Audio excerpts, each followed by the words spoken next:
Hello everyone, welcome to Maths Plus Learning. This is the part number 2 of polynomials. So today we are going to do the theorems. कौन कौन सी दो theorem हमारे पास? इसमें एक remainder theorem है और एक फैक्टर थ्योरम है. रिमाइंडर थ्योरम और फैक्टर थ्योरम दोनों आपस में बहने हैं. कैसे? I'll let you know. So start करते हैं हम सबसे पहले हमारी रिमाइंडर थ्योरम से.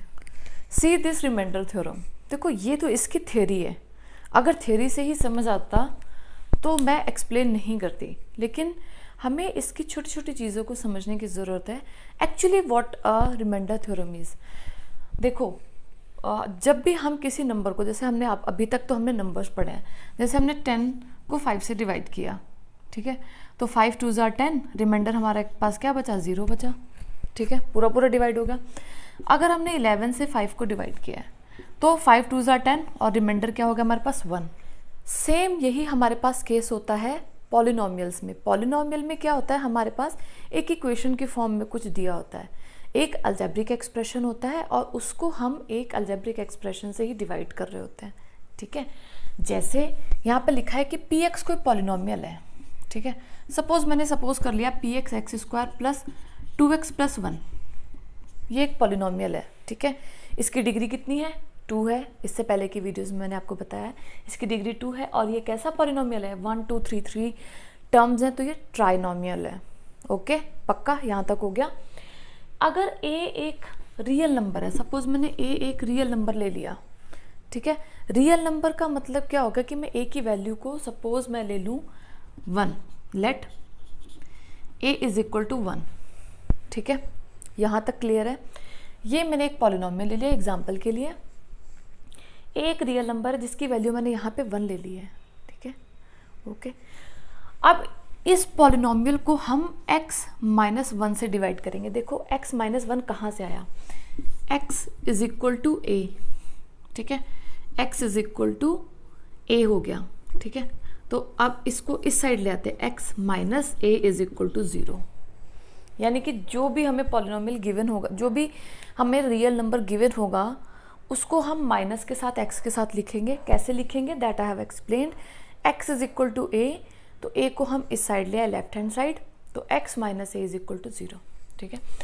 x माइनस a से हम इसको अगर डिवाइड करते हैं तो हमें रिमाइंडर क्या मिलना चाहिए, ठीक है. तो हमारे पास जो रिमाइंडर होगा वो हो जाएगा, sorry, remainder is equal to p of 1, ठीक है. तो p ऑफ 1 यहाँ से हमारे पास क्या आ गया? p of 1 is equal to 1 का square 1 plus 2 into 1 plus 1, this is equal to 4.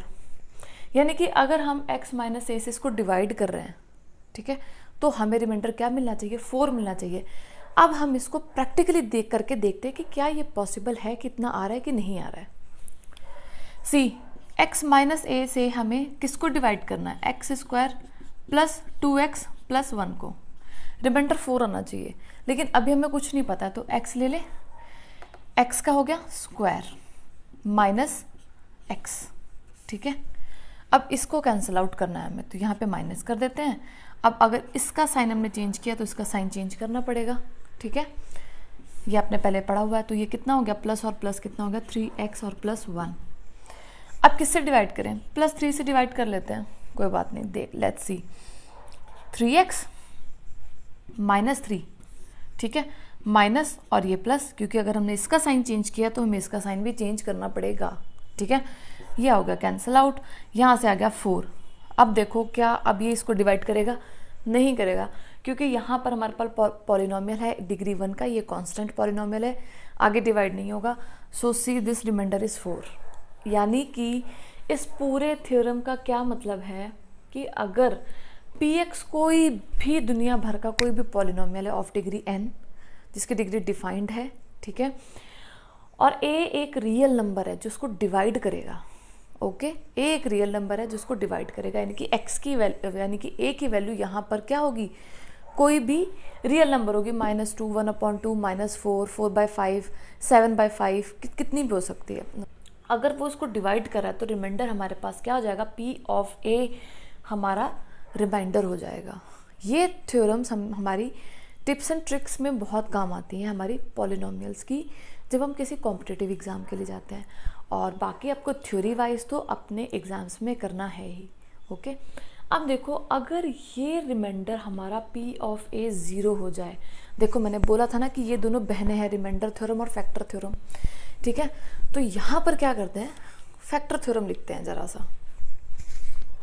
देखो मैंने क्या बोला कि अगर P ऑफ A 0 हो जाए, P of A is equal to 0, ठीक है, यानी कि रिमाइंडर कितना बचा 0, यानी कि ये वाला सिस्टम हो गया, 2 आ गया, ये वाला सिस्टम नहीं हो रहा 2 और रिमाइंडर इज इक्वल टू 1, ये वाला सिस्टम नहीं हो रहा, ये वाला हो रहा है कि P ऑफ A हमारा 0 हो गया, तो क्या हो जाएगा, x माइनस A हमारा क्या हो जाएगा, अब ये फैक्टर हो जाएगा, किसका, इस पॉलिनोमियल का। ओके, वो थ्योरम भी लिखूंगी, लेकिन यहाँ पर मैंने समझा दिया है कि रिमाइंडर अगर कुछ बच रहा है तो वो हमारा किस कॉन्सेप्ट में आएगा, रिमाइंडर थ्योरम में, और अगर हमारा रिमाइंडर 0 हो रहा है तो फिर ये हमारा x माइनस ए इसका क्या हो जाएगा, फैक्टर हो जाएगा। ओके, और a हमारा फिर यहाँ पर क्या हो जाएगा, 0 of a polynomial. 0 of a polynomial क्यों हो जाएगा कि हमने जैसे ही a रखा इस पॉलिनोमियल में, जैसे ही हमने a रखा उसकी वैल्यू हमारी आ गई 0, ठीक है, उसकी वैल्यू हमारी आ गई 0, तो फिर a हमारा a इस पॉलिनोमियल का 0 है, और जो हमारा x माइनस ए है वो इसका फैक्टर हो जाएगा। ओके, और p ऑफ a या p ऑफ x इसका क्या हो जाएगा, मल्टीपल हो जाएगा। जैसे 5 का मल्टीपल देखो क्या होता है, 5 का मल्टीपल क्या होता है, 5 का मल्टीपल 10 हो गया, 15 हो गया, यानी कि हम 5 को मल्टीप्लाई करते जा रहे हैं, ठीक है। तो अगर हम इस 5 से, ये जो पुराना हमारे पास नंबर है, जो पहला नंबर है, उससे अगर हम इसके मल्टीपल्स को डिवाइड करेंगे तो हमेशा रिमाइंडर 0 आएगा, क्योंकि वो फुल्ली डिवाइड हो जाएगा। डिटो वही कॉन्सेप्ट हमारा यहाँ पे लग रहा है। देखो कांस्टेंट की चीज़ें हमें आती हैं क्योंकि हमने बचपन से पढ़ी हैं, लेकिन जब हम उसको x, y और वेरिएबल्स की फॉर्म में पढ़ते हैं तो हमें थोड़ी सी कन्फ्यूज़न होती है, क्योंकि वेरिएबल्स को एक पॉलिनोमियल्स को या अलजेब्रिक आइडेंटिटीज़ को डिवाइड करना हमें नया नया सीखा होता है। तो इसके साथ रिलेट करके देखो, 5 का मल्टीपल 10, 15, 20। ओके, सेम वैसे ही सपोज मैंने जो इससे पहले वाली इक्वेशन लिखी थी उसी से रिलेट करते हैं। एक्स स्क्वायर प्लस कितना लिखा था, 2x और प्लस 1, ठीक है। अब यहाँ पर x की वैल्यू, अब देखो मैंने जब इस पर x इज इक्वल टू 1 लगाया था तो हमारे पास रिमाइंडर कितना आ रहा था, 4 आ रहा था। ओके, अब ये रिमाइंडर थ्योरम का हो गया। अगर मैं x इज इक्वल टू -1 रख दूँ, ठीक है, यानी कि अब मुझे इसको डिवाइड करना है x प्लस 1 से, तो x इक्वल टू -1 रखो ज़रा यहाँ पर। अब देखो इसका रिमाइंडर क्या आएगा, हमें डिवाइड नहीं करना, ये वाला डिवीज़न मत करो, ठीक है, सिंपल सा x इज इक्वल टू -1 इसमें पुट करके देखो। इस वाले में जब हमने x इज इक्वल टू -1 इसमें पुट किया है तो ये क्या हो जाएगा, -1 का स्क्वायर +1 -2 और यहाँ से +1, so this is equal to 0, यानी कि रिमाइंडर हमारा आ गया 0। अब सारी चीज़ें यहाँ पे समझ लो, अगर रिमाइंडर हमारा 0 आ गया तो अब ये क्या हो रहा है, अब x square plus 2x plus 1, तो x प्लस 1 जो है वो क्या है, इसका फैक्टर है, ठीक है, और x इज इक्वल टू -1 इसका 0 है। ओके, एक बार फिर से डेफिनेशंस में लिखती हूँ सबकी सब। तो ऊपर लिखिए रिमाइंडर थ्योरम, नीचे लिखिए फैक्टर थ्योरम, और यहाँ तक हमारा सेम है कि px कोई पॉलिनोमियल है डिग्री ग्रेटर और इक्वल टू 1 का, ठीक है, और a एक हमारा रियल नंबर है। ओके, यहाँ तक तो हमारे पास सेम है।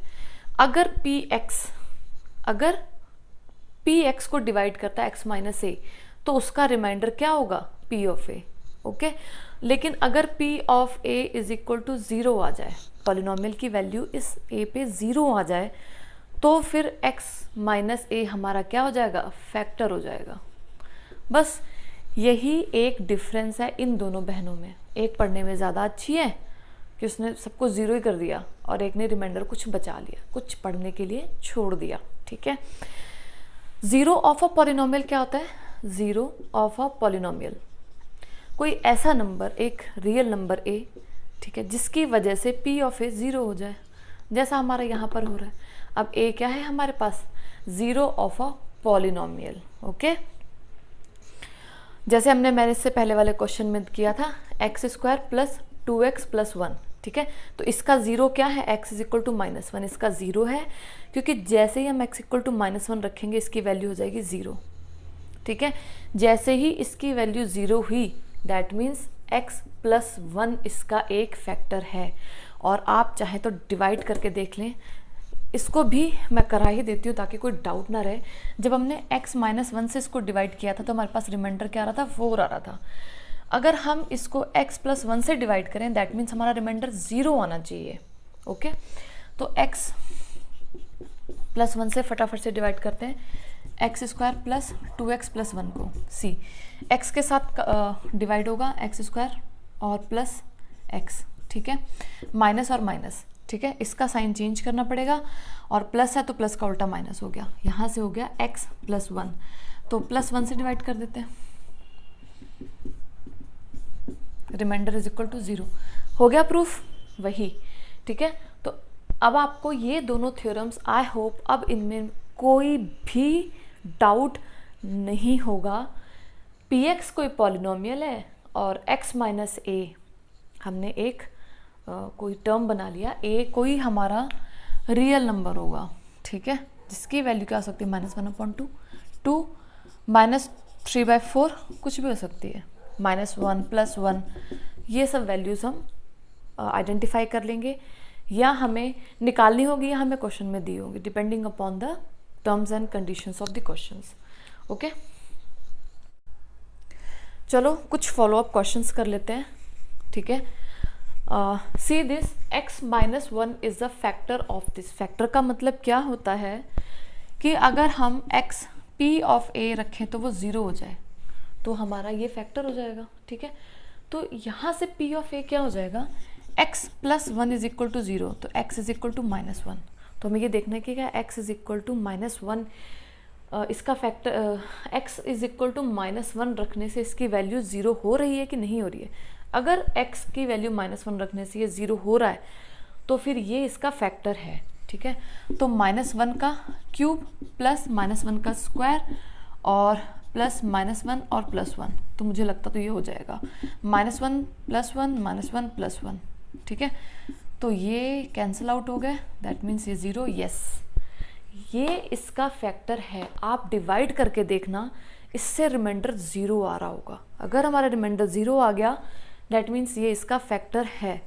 दो ही चीज़ों के ऊपर सारी कहानी अटकी हुई है, एक रियल नंबर है कोई भी, उसकी वैल्यू कुछ भी हो सकती है, और दूसरा हमारा रिमाइंडर 0 आ रहा है कि नहीं आ रहा है। अगर हमारा रिमाइंडर 0 आ गया, दैट मीन्स वो इसका फैक्टर है, ओके।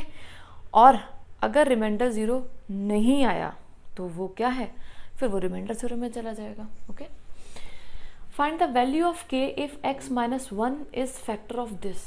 इसका मतलब क्या हुआ, सेम वही चीज़ कि अगर हम x इज इक्वल टू 1 रख दें, यहाँ से वैल्यू कैसे निकालनी है आपको पता होना चाहिए।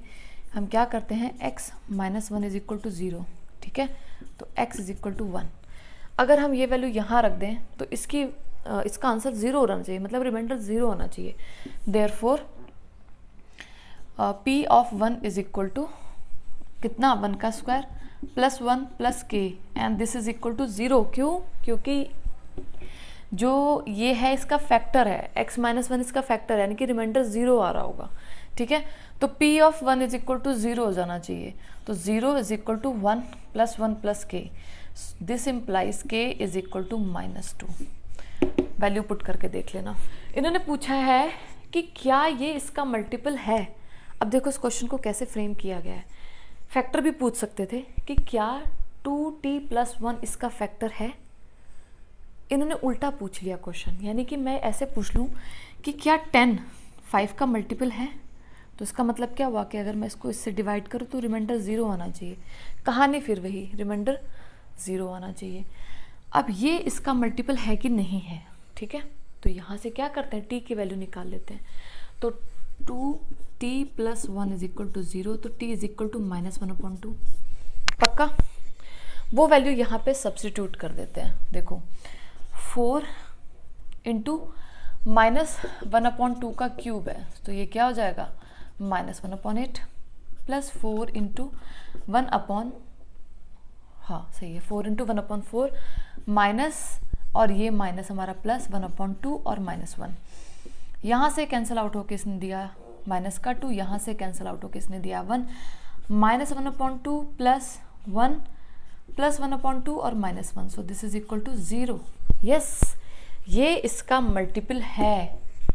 ओके, ये क्वेश्चन उल्टा भी पूछ सकते थे इसकी तरह कि क्या 2t + 1 is factor of this, उल्टा पूछ लिया तो क्या फ़र्क पड़ता है, निकालना तो हमें रिमाइंडर ही था, रिमाइंडर 0 आ गया, दैट मीन्स हमारा ये इसका मल्टीपल है। मल्टीपल क्या होता है, बड़ा होता है। ओके, जैसे 10 5 का मल्टीपल है कि नहीं है, या 25 5 का मल्टीपल है कि नहीं है, 27 5 का मल्टीपल है कि नहीं है। ओके, तो अगर हम 27 को 5 से डिवाइड करते तो क्या होता, रिमाइंडर हमारे पास 2 बच जाता, that means this is not the factor of 5, this is not the multiple of 5, 27 is not multiple of 5। okay, तो ये हमारा पॉलिनोमियल्स का बेसिक था। Part number 3 will be totally based on questions of polynomials. See you in next video. Till then, bye bye, take care.